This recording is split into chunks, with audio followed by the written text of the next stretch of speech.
وَلَقَدْ يَسَّرْنَا الْقُرْآنَ لِلذِّكْرِ فَهَلْ مِن مُّدَّكِرٍ۔ السلام علیکم ورحمۃ اللہ وبرکاتہ۔ عزیز طلبہ، خیر مقدم ہے آپ کا بلوغ المرام کی اس کلاس میں۔ اس سے پہلے ہم لوگوں نے باب المواقیت پڑھا تھا، اور آج انشاءاللہ العزیز ہم لوگ باب الاذان پڑھیں گے۔ مصنف رحمہ اللہ فقہی ابواب کی ترتیب پر الاہم فالاہم کے تحت جن چیزوں کا پہلے بیان کرنا ضروری ہے، اسی ترتیب پر مصنف رحمہ اللہ بیان ابواب کو قائم کرتے آ رہے ہیں۔ اس سے پہلے کے باب میں مصنف رحمہ اللہ نے باب المواقیت کے ذریعے ہمیں یہ بتلایا کہ کس نماز کو کس وقت پڑھی جائے اور کس نماز کا وقت کب سے کب تک رہتا ہے۔ جب نماز کے اوقات کے بارے میں معلوم ہو گیا تو مصنف رحمہ اللہ اس کے بعد ہمیں یہ بتانا چاہتے ہیں کہ ان نماز کے اوقات کے بارے میں خبر کیسے دی جائے، ان نماز کے بارے میں لوگوں کو کیسے بتلایا جائے کہ فلاں نماز کا وقت شروع ہو گیا ہے۔ تو اس کے لیے مصنف رحمہ اللہ نے باب الاذان قائم کیے ہیں۔ آئیے سب سے پہلے ہم یہ جانیں کہ اذان کا لغوی اور اصطلاحی معنی کیا ہے۔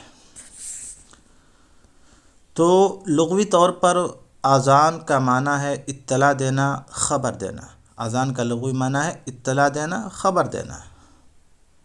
یہ اذن یؤذن اذان دینا اور باب آذن یوزن افعال سے آگاہ کرنا کے معنی میں آتا ہے۔ اور اصطلاحی معنی ہے مخصوص الفاظ میں اوقات نماز سے آگاہ کرنا، یعنی مخصوص الفاظ کے ساتھ نماز کے اوقات کے بارے میں لوگوں کو آگاہ کرنا۔ تو یہ اذان کی اصطلاحی تعریف ہے۔ اب آئیے اس باب کی ہم سب سے پہلی حدیث پڑھتے ہیں۔ اس باب کی سب سے پہلی حدیث یہ ہے جو کہ حضرت عبداللہ بن زید بن عبد ربہ سے مروی ہے۔ اس حدیث کے اندر نماز کی مشروعیت کیسے ہوئی اس کی وضاحت کی گئی ہے۔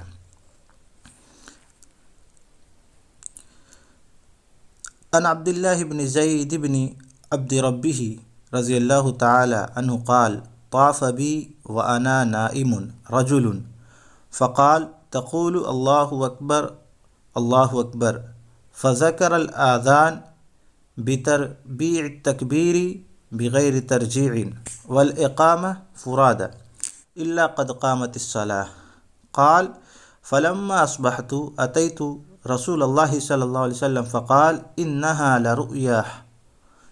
لرؤيا حق۔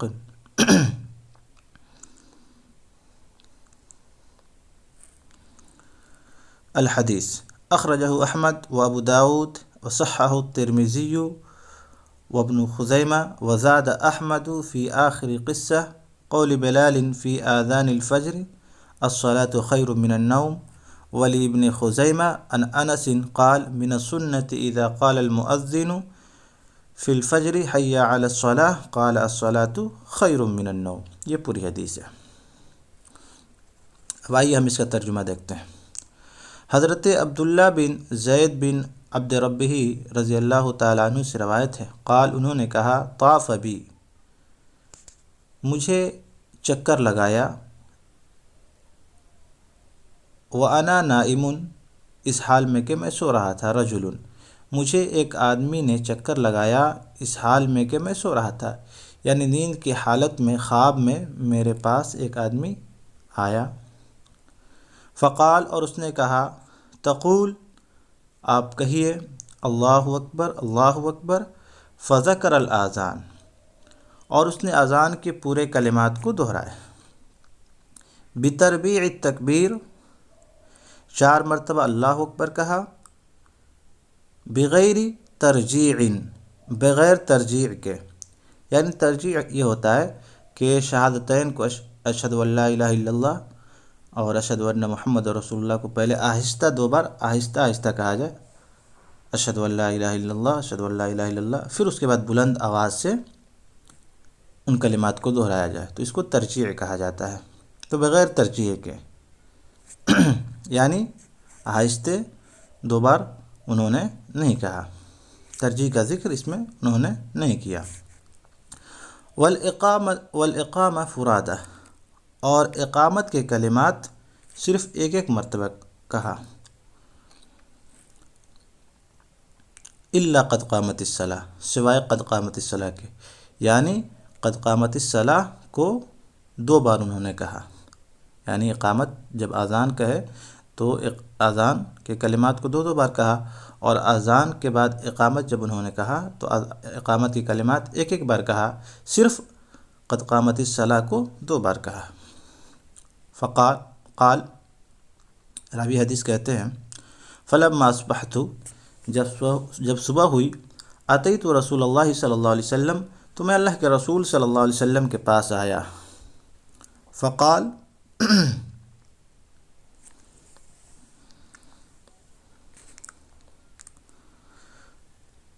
اور اپنا سارا خواب جو ہے اللہ کے رسول صلی اللہ علیہ وسلم کے سامنے بیان فرمایا کہ اللہ کے رسول میں سویا ہوا تھا تو میرے سامنے یا میرے پاس ایک شخص آیا اور اس نے یہ اذان کے کلمات کہے، تو اللہ کے رسول صلی اللہ علیہ وسلم نے فرمایا انہا لرؤیا حق، کہ تمہاری یہ خواب سچی ہے۔ الحدیث، اس کے بعد پوری حدیث انہوں نے بیان فرمایا۔ اخرجہ احمد و ابو داود، اس حدیث پاک کو امام احمد نے، ابو داود نے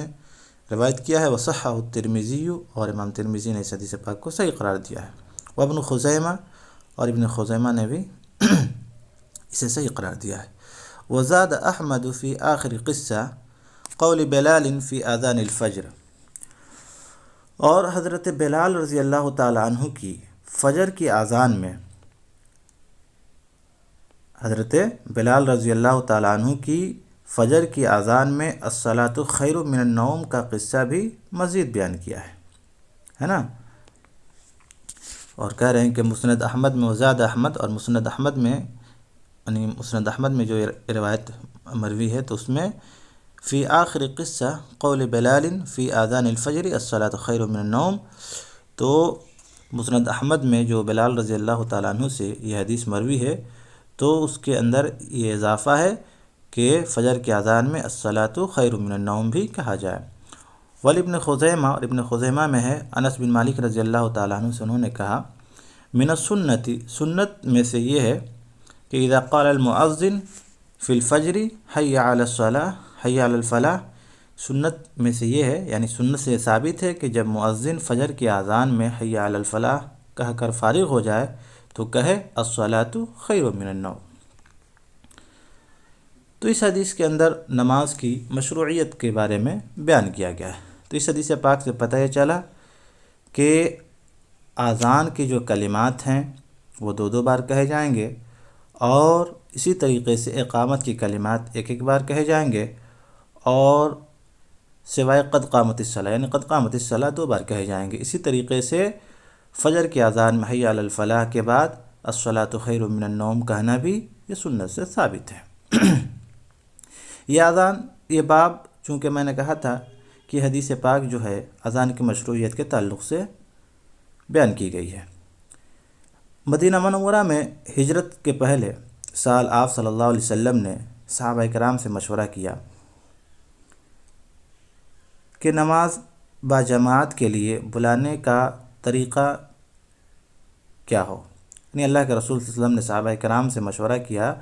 کہ جماعت کے ساتھ نماز پڑھنے کے لیے لوگوں کو بلایا جائے، اس کے لیے طریقہ کار کیا ہو۔ تو صحابہ کرام نے اپنی مختلف رائے پیش کی۔ بعض نے کہا کہ نماز کے لیے ناقوس بجایا جائے، جس کو سننے کے بعد لوگ سمجھ جائیں گے کہ نماز کا وقت ہو گیا ہے۔ بعض نے کہا کہ کسی بلند جگہ پر آگ روشن کی جائے، جس کو دیکھنے کے بعد لوگ سمجھ جائیں گے کہ نماز کا وقت، جماعت کا وقت ہو گیا ہے۔ بعض لوگوں نے کہا کہ بھوک سے کام لیا جائے۔ اسی دوران حضرت عمر رضی اللہ تعالیٰ عنہ نے یہ مشورہ دیا کہ بلند آواز میں الصلاۃ الجامعہ کہنے کا حکم دیا۔ اللہ کے رسول نے کہا، عمر رضی اللہ تعالیٰ عنہ نے یہ مشورہ دیا کہ نمازوں کے لیے بلانے کے لیے اذان دی جائے۔ چنانچہ آپ صلی اللہ علیہ وسلم نے حضرت بلال رضی اللہ تعالیٰ عنہ کو بلند آواز میں الصلاۃ الجامعہ کے الفاظ کے ذریعے بلانے کا حکم دیا۔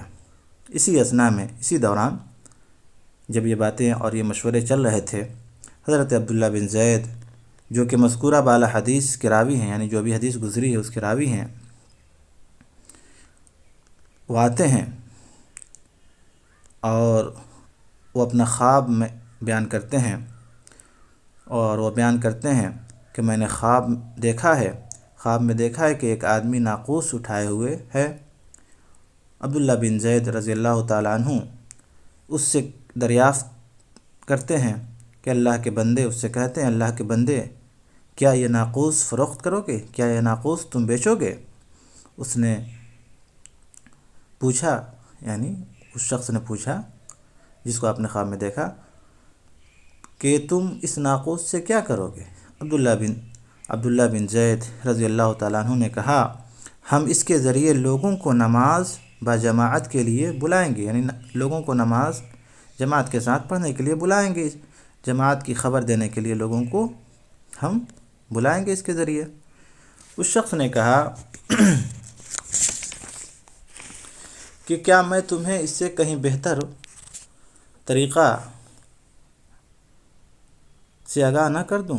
یعنی کیا میں تمہیں اس سے کوئی بہتر طریقہ نہ بتا دوں؟ عبداللہ بن زید رضی اللہ تعالیٰ عنہ نے کہا کہ ہاں ضرور بتائیے۔ تو اس نے موجودہ اذان اور اقامت کے الفاظ انہیں سکھلایا، یعنی جو بھی حدیث میں اذان اور اقامت کے کلمات گزرے ہیں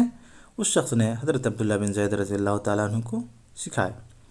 یہی خواب حضرت عبداللہ بن زید رضی اللہ تعالیٰ عنہ نے نبی کریم صلی اللہ علیہ وسلم کے سامنے بیان کیا، جسے آپ صلی اللہ علیہ وسلم نے سچا اور صادق اور حق خواب قرار دیا۔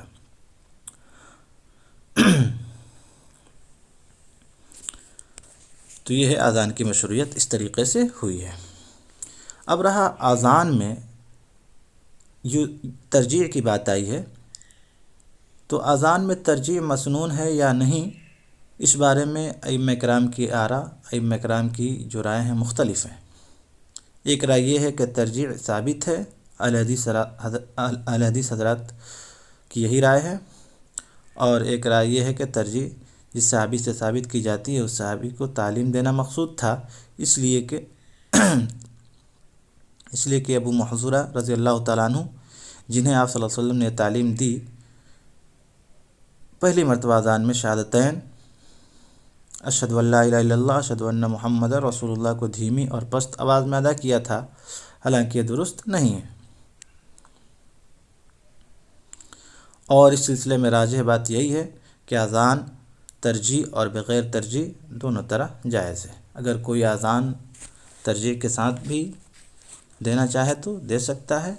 اور اگر کوئی نہ دینا چاہے تو وہ بھی دونوں جائز ہے۔ اس کے بعد آئیے اب ہم دوسری حدیث دیکھتے ہیں۔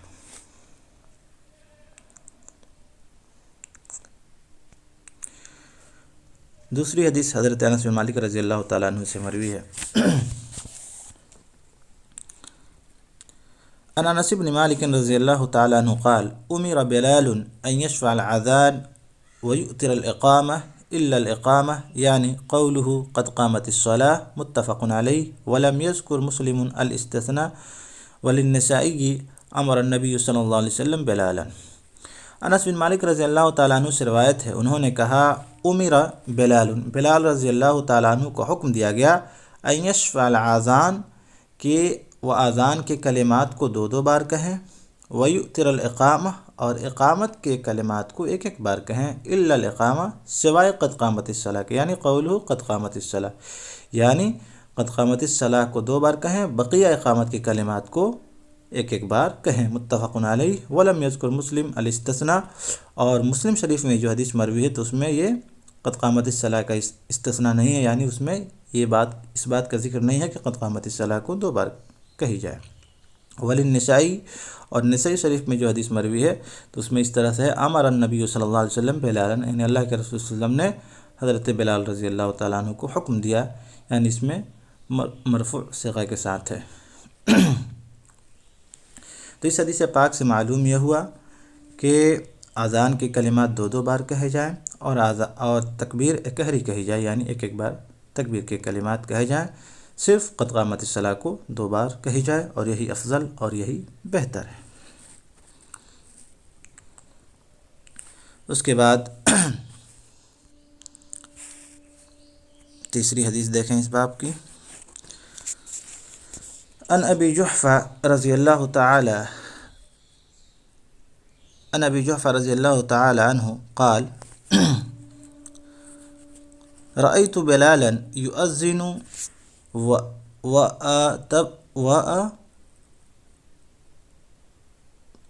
وأتتبع فاه هاهنا وهاهنا وإصبعاه في أذنيه، رواه أحمد والترمذي وصححه ولابن ماجه وجعل إصبعيه في أذنيه ولأبي داود لوى عنقه لما بلغ حي على الصلاة يمينا وشمالا ولم يستدر وأصله في الصحيحين۔ حضرت ابو جحفہ رضی اللہ تعالیٰ عنہ فرماتے ہیں کہ میں نے بلال رضی اللہ تعالیٰ عنہ کو اذان دیتے ہوئے دیکھا۔ حضرت جعفر رضی اللہ تعالیٰ عنہ بیان کرتے ہیں کہ میں نے بلال رضی اللہ تعالیٰ عنہ کو اذان دیتے ہوئے سنا۔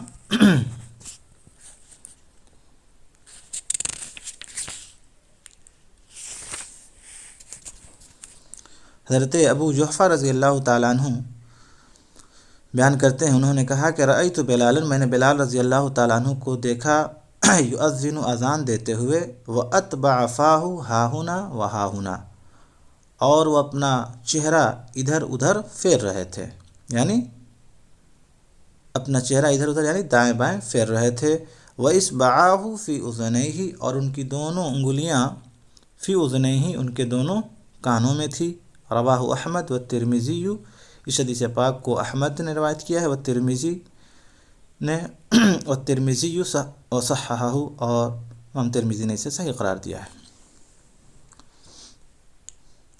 ولی ابن ماجہ، اور ابن ماجہ میں یہ حدیث سے اس کی مزید وضاحت ہو جاتی ہے کہ ادھر ادھر جو اللہ کے بلال رضی اللہ تعالیٰ عنہ اپنے چہرے کو پھیر رہے تھے، تو ادھر ادھر سے کیا مراد ہے۔ ولی ابن ماجہ وجعل اصبعیہ فی اذنیہ، ابن ماجہ میں ہے کہ انہوں نے اپنے دونوں انگلیوں کو اپنے دونوں کانوں میں رکھا۔ ولی ابو داود، اور ابو داود میں ہے لوى عنقہ، انہوں نے اپنے چہرے کو موڑا، لما بلغہ، جب پہنچے، حی علی الصلاۃ، یعنی جب حی علی الصلاۃ پر پہنچے تو انہوں نے اپنے گردن کو موڑا، یمینا و شمالا، دائیں اور بائیں، ولم یستدر، اور ولم یستدر کا مطلب کیا ہے؟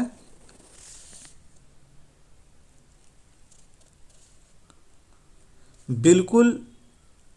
گھومتے نہیں تھے۔ ولم یستدر کا مطلب ہے کہ بالکل، ولم یستدر اور بالکل گھومتے نہیں تھے، یعنی صرف اپنے چہرے کو دائیں اور بائیں موڑتے تھے، بالکل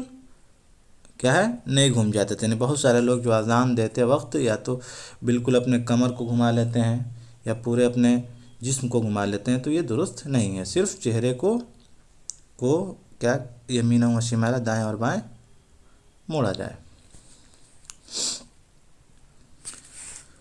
تو اس حدیث پاک سے پتہ یہ چلا کہ اذان کے لیے قبلہ رخ ہونا کیا ہے؟ مسنون ہے۔ اسی طریقے سے اذان دیتے وقت اپنے دونوں ہاتھوں کو اپنے دونوں کانوں میں لگانا یہ بھی مشروع ہے،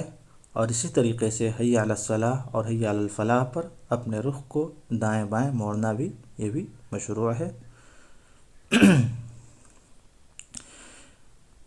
کان میں انگلیاں داخل کرنے کے بہت سارے فوائد ہیں، ان میں سے 2 فائدہ یہ ہے کہ کانوں میں انگلیاں ڈالنے سے آواز بلند ہو جاتی ہے، اور دوسرا فائدہ یہ ہے کہ کوئی بہرا آدمی مؤذن کو ایسی حالت میں دیکھ کر معلوم کر سکتا ہے کہ نماز کے لیے اذان کہی جا رہی ہے۔ تو یہ فوائد ہیں۔ اسی طریقے سے اس حدیث پاک سے پتہ چلا کہ جو لوگ اپنا کمر موڑ لیتے ہیں اذان کے دوران وہ درست نہیں ہے، صرف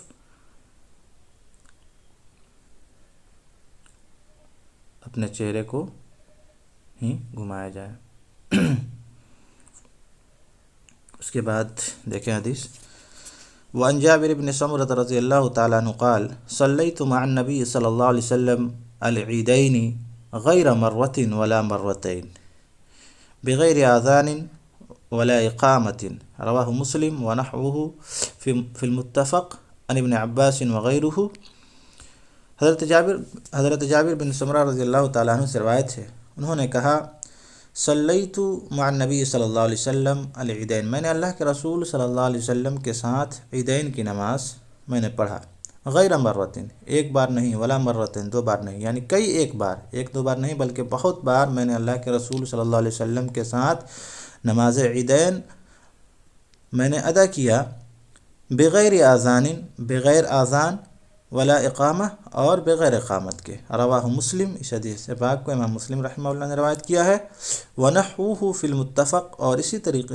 طریقے کی روایت متفق صحیح بخاری اور صحیح مسلم میں بھی مروی ہے، ابن عباس رضی اللہ تعالیٰ عنہ اور ان کے علاوہ سے۔ تو اس حدیث پاک سے پتہ یہ چلا کہ نماز عیدین چونکہ اذان کو مشروع قرار دیا گیا ہے نماز یا جماعت کی خبر دینے کے لیے، لیکن نماز عیدین یعنی عیدین، عید الفطر اور عید الاضحیٰ کی نماز ایک ایسی نماز ہے جس کو اللہ کے رسول صلی اللہ علیہ وسلم کے زمانے میں بغیر آذان اور بغیر اقامت کے ادا کی جاتی تھی، لہذا عیدین کی نماز میں آذان نہ کہنا اور اقامت نہ کہنا یہ مشروع ہے، لہذا نماز عیدین بغیر آذان اور بغیر اقامت کے پڑھی جائے گی۔ اس حدیث پاک سے معلوم ہوا، اسی وجہ سے، اور اس پر امت کا عمل بھی ہے، اسی وجہ سے آج نماز عیدین بغیر اذان اور بغیر اقامت کے پڑھی جاتی ہے۔ اس کے بعد دیکھیں، وعن ابن عمر وعائشہ قال، ابن عمر اور عائشہ رضی اللہ تعالی عنہ سے مروی ہے، قال، انہوں نے کہا، دونوں نے کہا، قال رسول اللہ صلی اللہ علیہ وسلم، اللہ کے رسول صلی اللہ علیہ وسلم نے فرمایا، ان بلالا یؤذن بلیل فکلوا واشربوا حتى ینادی ابن مکتوم وكان رجلا اعمى لا ينادي حتى يقال له اصبحت اصبحت، متفق علیہ، وفي آخرہ ادراج۔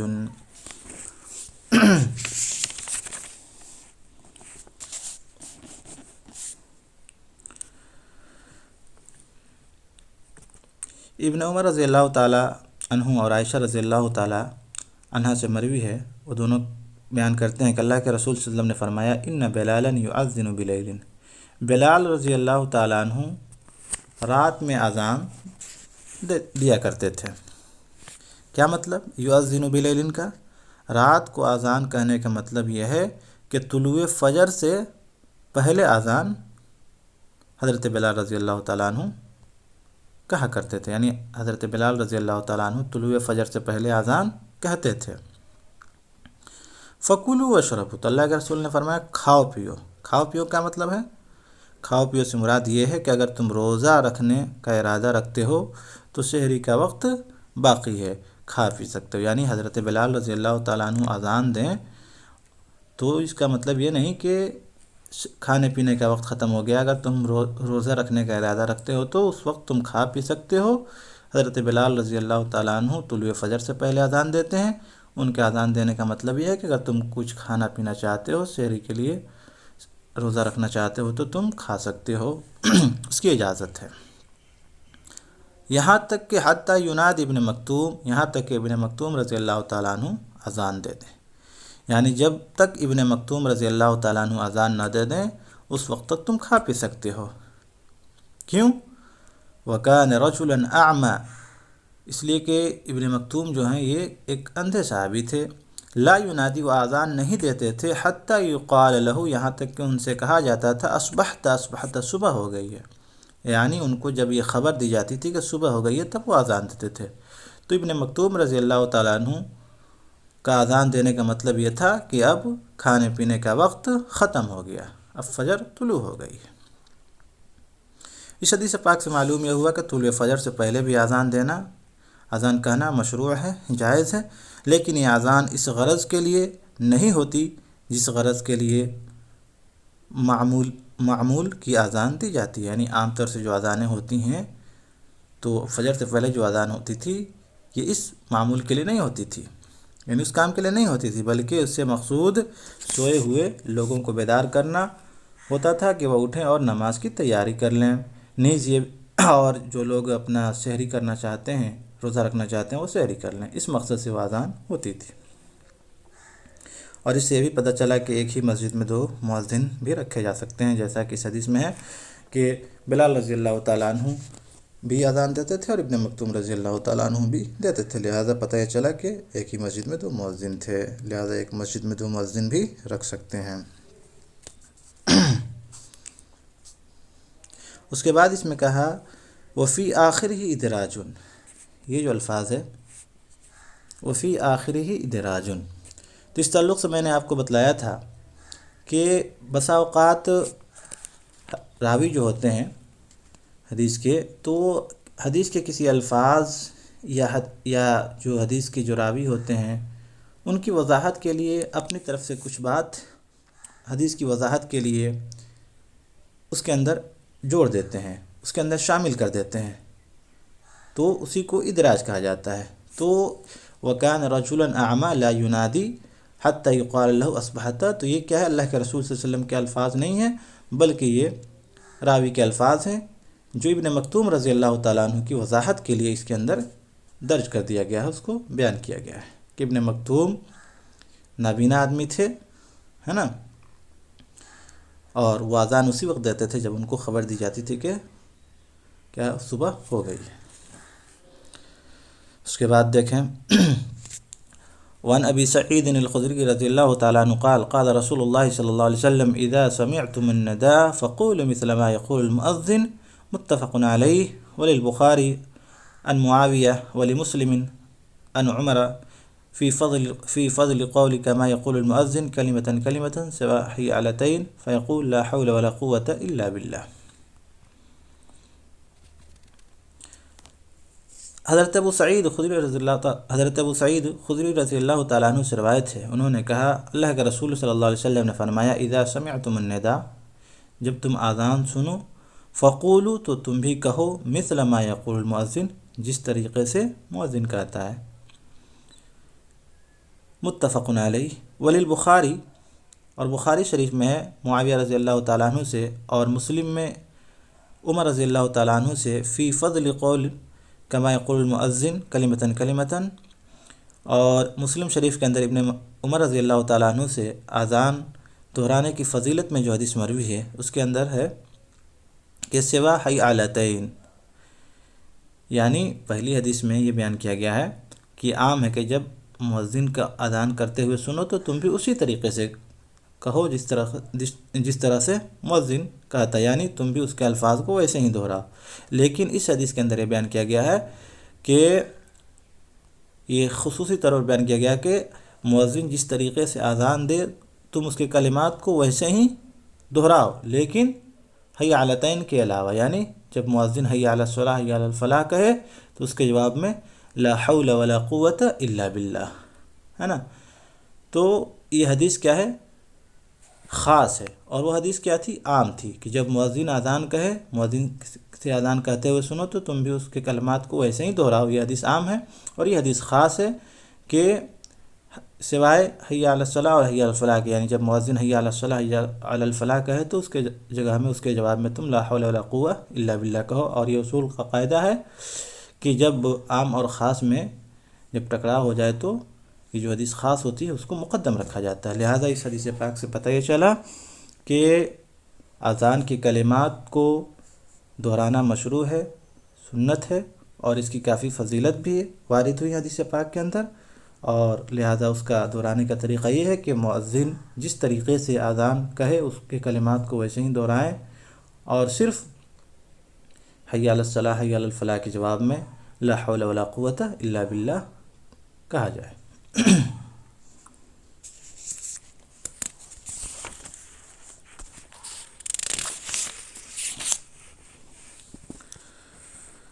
اس کے بعد دیکھیں عن انس بن مالک رضی اللہ تعالیٰ عنہ قال قال لنا نبی صلی اللہ علیہ وسلم وَإِذَا حَضَرَتِ الصَّلَاةُ فَلْيُؤَذِّنْ لَكُمْ أَحَدُكُمْ۔ حضرت مالک بن حویرث رضی اللہ تعالیٰ عنہ سے روایت ہے، انہوں نے کہا ہم صلی اللہ کے نبی صلی اللہ علیہ وسلم نے فرمایا اذا حضرت الصلاۃ، جب نماز کا وقت ہو جائے، فَلْيُؤَذِّنْ لَكُمْ أَحَدُكُمْ، تو چاہیے کہ تم میں سے کوئی شخص کیا کرے، آذان کہے۔ الحدیث، اور پوری حدیث ہے۔ پھر اس کے بعد اللہ کے رسول نے فرمایا جو تم میں بڑا ہو وہ چاہیے کہ وہ نماز پڑھے، تمہاری امامت کرے۔ اخرجہ السبع، اس حدیث پاک کو سبع نے روایت کیا ہے۔ تو حضرت مالک بن حویرث رضی اللہ تعالیٰ عنہ جو ہیں، نبی صلی اللہ علیہ وسلم کے خدمت میں حصول تعلیم کے لیے گئے تھے، اور اللہ کے رسول صلی اللہ علیہ وسلم کے پاس 20 روز تک آپ نے قیام کیا۔ جب حضرت مالک بن حویرث رضی اللہ تعالیٰ عنہ آپ صلی اللہ علیہ وسلم کے پاس سے رخصت ہونے لگے، آپ صلی اللہ علیہ وسلم کے پاس سے تعلیم حاصل کر کے اپنے گھروں کو واپس ہونے لگے، تو اللہ کے رسول صلی اللہ علیہ وسلم نے انہیں فرمایا کہ راستے میں جب نماز کا وقت آ جائے تو تم میں سے کوئی آذان کہے، اور جو تم میں عمر میں بڑا ہو، مقام و مرتبہ کے اعتبار سے بڑا ہو، وہ جماعت کرائے۔ اس سے یہ مسئلہ معلوم یہ ہوا کہ مسافر کو بھی آذان اور جماعت کا اہتمام کرنا چاہیے، انفرادیت کے بجائے اجتماعیت کو برتری اور فضیلت حاصل ہے، یعنی اکیلے نماز پڑھنے کے مقابلے میں جماعت کے ساتھ نماز پڑھنا اس کو فضیلت حاصل ہے، کہ کافی فضیلت حدیث پاک کے اندر وارد ہوئی ہے۔ اس کے بعد اس باب کی آخری حدیث دیکھیں، وعن جابر ان رسول اللہ صلی اللہ علیہ وسلم قال من قال حين يسمع النداء اللهم رب هذه الدعوة التامة والصلاة القائمة آت محمدا الوسيلة والفضيلة وبعثه مقاما محمودا الذي وعدته حلت له شفاعتي يوم القيامة اخرجه الاربعة۔ حضرت جابر رضی اللہ تعالیٰ عنہ بیان کرتے ہیں، انہوں نے کہا اللہ کے رسول صلی اللہ علیہ وسلم نے فرمایا من قال حين يسمع النداء، کہ جو شخص من قال، جس شخص نے کہا حين يسمع النداء، جب اس نے آذان سنی، یعنی آذان سننے کے بعد جس نے اس دعا کو پڑھا اللہم رب هذه الدعوة التامة، اے اللہ اس کامل دعا و پکار اور قائم ہونے والی نماز کے مالک، اللہم اے اللہ رب هذه الدعوة التامة والصلاة القائمة، اس کامل پکار اور قائم ہونے والی نماز کے مالک، آت محمدا الوسیلہ والفضیلہ، محمد صلی اللہ علیہ وسلم کو وسیلہ اور مقام محمود اور فضیلت عطا فرما، وبعثه مقاما محمودا الذي وعدته، اور مقام محمود پر جس کا تو نے ان سے وعدہ فرمایا ہے پہنچا دے، وبعثه، اور انہیں پہنچا دے، مقام محمودا، مقام محمود پر، الذی وعدته، جس کا تو نے ان سے وعدہ کیا ہے، حلت له شفاعت یوم القیامہ، تو قیامت کے دن میری شفاعت اس کے حق میں حلال ہو جائے گی، جائز ہو جائے گی، یعنی اس کے حق میں شفاعت کروں گا۔ یعنی جو شخص اذان سننے کے بعد ان کلمات کو، یعنی اذان کے بعد اس دعا کو پڑھے، تو قیامت کے دن اس کے حق میں میری شفاعت کیا ہے، حلال ہو جائے گی، یعنی اس کے حق میں شفاعت کروں گا۔ یہ ہے اذان کے بعد پڑھی جانے والی، یعنی اذان جب ہو جائے تو اذان مکمل سننے کے بعد اس کو دہرایا جائے، دہرانے کے بعد درود شریف پڑھی جائے، اس کے بعد اس دعا کو پڑھی جائے، تو اللہ کے رسول فرما رہے ہیں کہ میں اس کے حق میں روز قیامت شفاعت کروں گا، اور جس کے لیے اللہ کے رسول صلی اللہ علیہ وسلم سفارش کریں گے تو اس کو جنت نصیب ہوگا۔ تو یہ تھا باب الاذان کی مکمل حدیث ہم لوگوں نے پڑھ لیا۔ اس باب کے تعلق سے اگر کوئی مسئلہ آپ کو سمجھ میں نہیں آیا ہو یا کوئی سوال ہو تو آپ کمنٹ باکس میں یا گروپ میں آپ پوچھ سکتے ہیں۔ انشاءاللہ العزیز حتی المقدور آنے والی ویڈیو میں آپ کے سوالوں کا جواب دینے کی کوشش کی جائے گی۔ اللہ رب العالمین سے دعا ہے کہ پروردگار عالم تو ہمیں اذان کے جو احکامات ہم نے پڑھے ہیں ان پر عمل کرنے کی توفیق عطا فرما۔ آمین۔ وآخر دعوانا ان الحمد للہ رب العالمین، والسلام علیکم ورحمۃ اللہ وبرکاتہ۔